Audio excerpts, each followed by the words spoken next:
undertaken these 8 precepts, then I'll give a short reflection about those and about the retreat, and after that reflection I'll give some introductions as to the other speakers and ajahns who will be teaching on this retreat.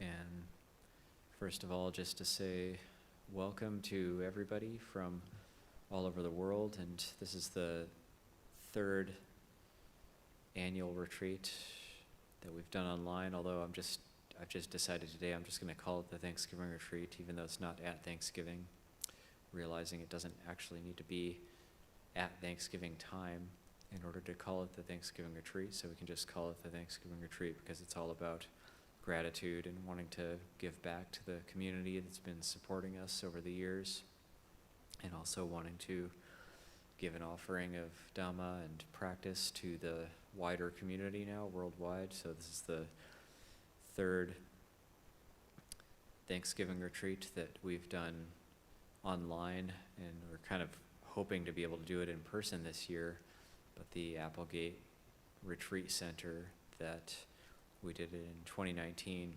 they just aren't quite ready to fully open yet, so maybe next year we'll do it in person. For the time being, we are doing it online, and there's a few people here in the hall as well, so it's kind of a hybrid retreat, and there's a number of Sangha members here at Abhayagiri who get to plug in. It's one of the benefits of doing it online is we can do the retreat from our home here at Abhayagiri, and people here get to plug in to it, whereas doing it off-site, then there would only be a handful of us who could actually go to that. So it's one of the benefits. There's always benefits and drawbacks to everything. So the drawbacks to having it online is you don't get to be present with everybody's energy. There can be a great camaraderie and energy that's built up when you actually do a retreat in person together. So certainly there is a disconnect just looking at everybody in the screen. But then what I found in the past 2 retreats is it seemed a bit artificial looking at everybody in the screen, but then when everybody was there day in and day out, doing all the meditations, doing all the pujas, attending the Dhamma talks and the Q&A sessions, I did really start to feel like I was there with everybody. So even online there can be at least a little bit of a sense of connection, and it's certainly better than not doing anything. And also doing a retreat from your home, or wherever that may be, in a way it can be very profound because it can show you that you can actually practice in your home as long as you've got other people online, they're meditating at the same time somewhere else in the world, and that can be incredibly supportive. So the precepts, they're pretty self-explanatory. These are just for the sake of cultivating a quality known as hiriotapa, or a sense of integrity and conscientiousness in our lives, and this is a foundation for meditation, the practice of anapanasati, the whole reason we undertake the precepts. The Buddha said that the precepts is for non-remorse, and when there's non-remorse, then we don't have to worry, we don't have anything to worry about, so the mind feels more content and happy, and then we can meditate. So the Buddha talked about the happy mind is easily concentrated, so we want to do what we can to feel a sense of contentment and happiness and gratitude in our lives, then we'll be able to meditate.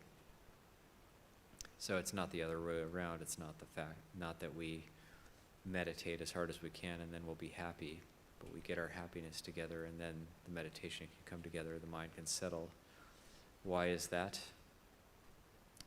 It's because when we're suffering, we'll end up thinking a lot, how can we get out of suffering? But when we feel happy, we don't need to think about how we're going to get out of happiness, and so the mind naturally settles. When we're happy, we've got what we want. We want to be happy. Everybody wants to be happy, so when we feel happy and content, then we don't need to think about how to get out of that because we've already got what we wanted, so the mind starts to settle. And that's a wonderful thing, and it's a very important quality we want to be developing. So the root of that is the precepts, so just acknowledging that right off the bat is why we take on these monastic precepts for this monastic retreat. A little bit of the schedule during the retreat. Right now, Pacific time, it's evening. It's raining. And fire season is over. We were given a reprieve this year in California at Abhayagiri, where there's always that fear, that worry that a fire is going to come into the monastery and burn everything down. So we've been given a reprieve this year. We had not just no fires, but very little smoke as well. So it was a very good year, a very comfortable year. We did have just about a week of record high temperatures, but other than that, it was fairly comfortable through the year. And now it's raining, and everything just seems very clean and fresh. It's a perfect time to do a meditation retreat.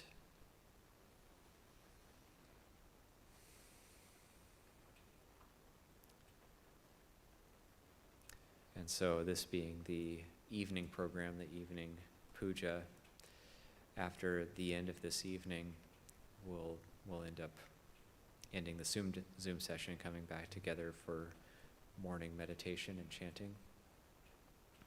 Morning chanting meditation. It'll be 5 a.m. Pacific time. And as we go about the daily schedule, there'll be different break periods. So after that morning chanting and meditation session, there's actually a morning chore period that we do here at Abhayagiri.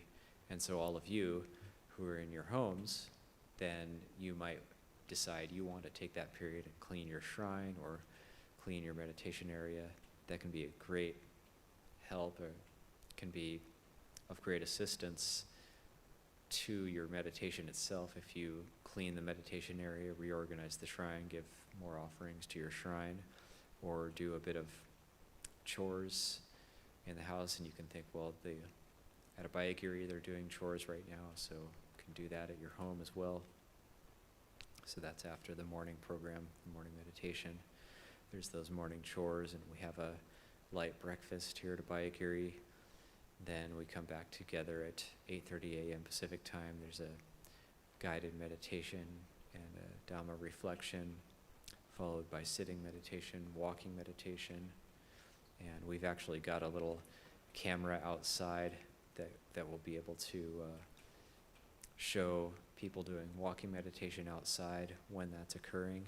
And got the camera set up right now. I'll give you a little preview right now of that.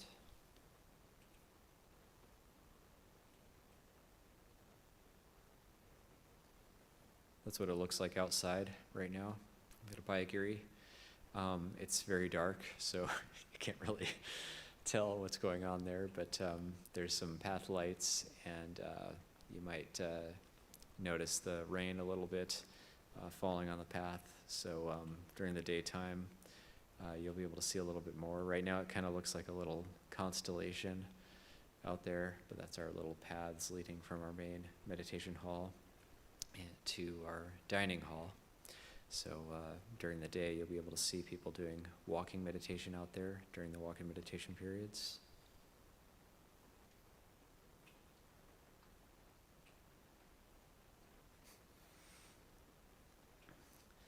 And then the mealtime is a very important time for practice for the monastics here at Abhayagiri. So I'll be sharing some different meal reflections, and you'll be able to see the Sangha come together and do the Anumodana chant, or the blessing chant, before the mealtime. And through the day, the Zoom room will be left open, so you'll be able to see the Dhamma hall here, and say during the chore period, you'll be able to, in the morning chore period, or the morning, after that morning meditation, you'll be able to see maybe some monks cleaning up in the Dhamma hall here, so it gives a sense of something is happening. There's those morning chores, and we can tap into that. Yeah, the mealtime, we can also do those meal reflections for ourselves, and there'll be short teachings about the meal before we do the blessing. And then in the afternoon period at 1 p.m. Pacific time, there'll be a Dhamma talk each day.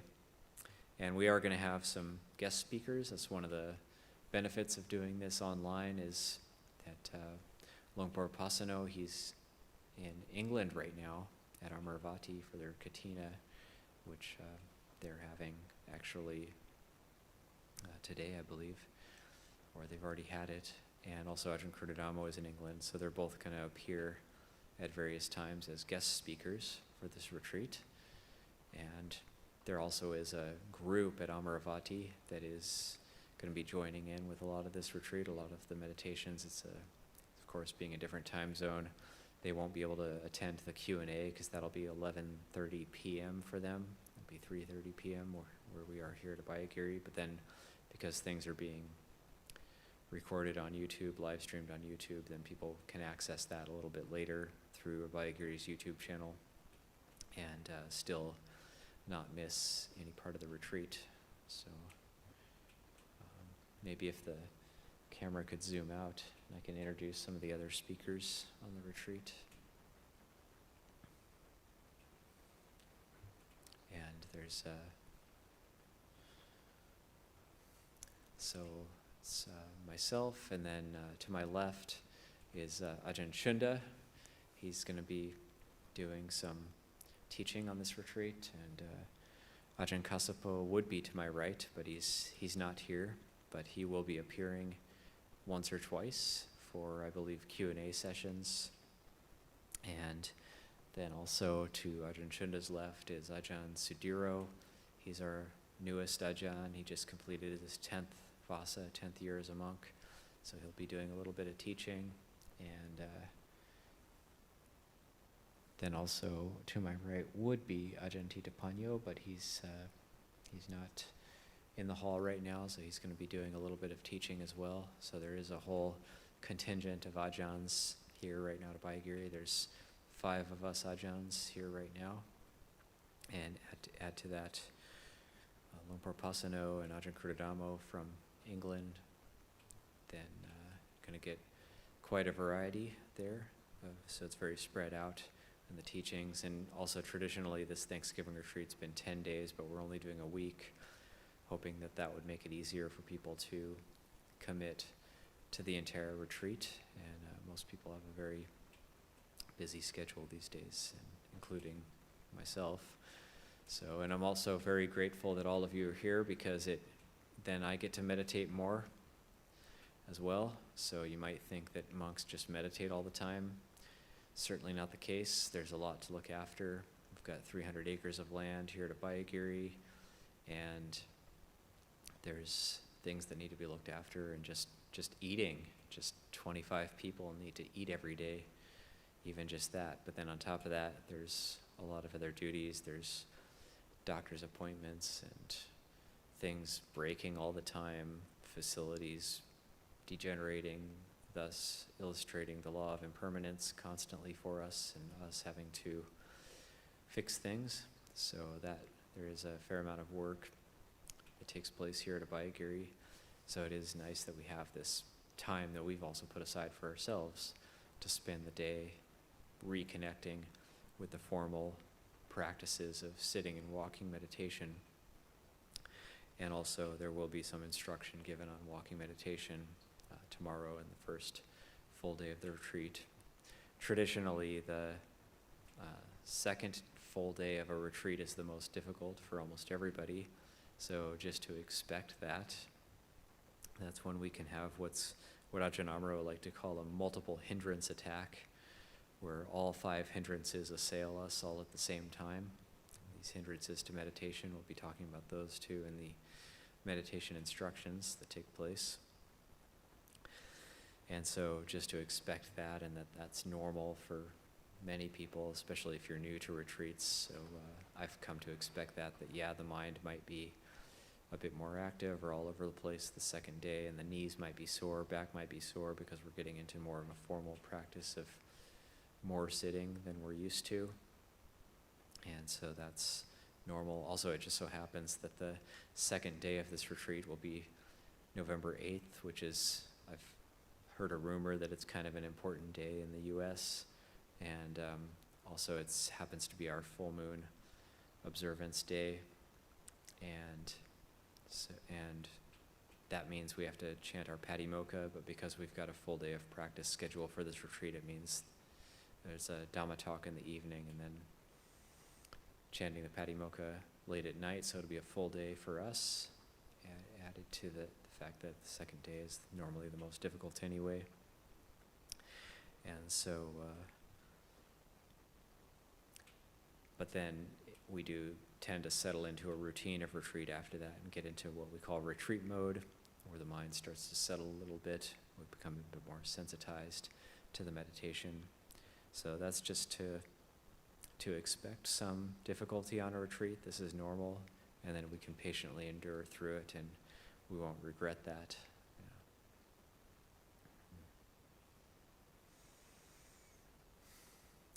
So those are just a few short reflections to start off the retreat.